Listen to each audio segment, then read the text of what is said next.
Waandishi wa habari,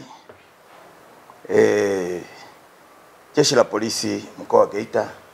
linawashikilia watu watatu ambao walikamatwa wakiwa na gramu 3263.72 za dhahabu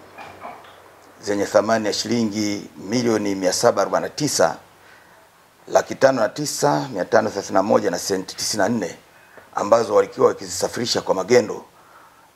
yenye thamani ya shilingi hizo nilizotaja hapo kwa njia ya barabara kinyume cha sheria wakitumia gari Toyota Premio namba T 739 EEH mali ya Emmanuel Kidenya mkazi wa Kahama Shinyanga. Waliokamatwa ni Yohana Idama miaka 34 mkazi wa Nyamhongolo wilaya ya Ilemela mkoa wa Mwanza, Moshi Manzili miaka 26 mkazi wa Bariadi Simiyu, na Hamidu Salum miaka 25 mkazi wa Nyasubi wilaya ya Kahama mkoa wa Shinyanga. Watuhumiwa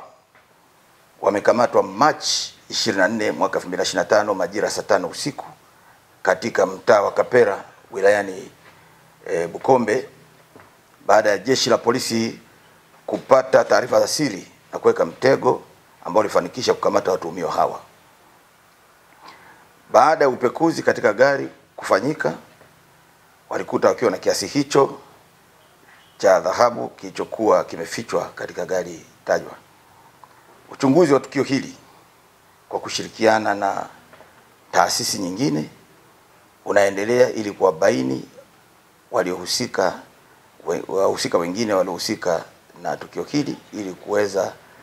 kuwafikisha mbele ya sheria.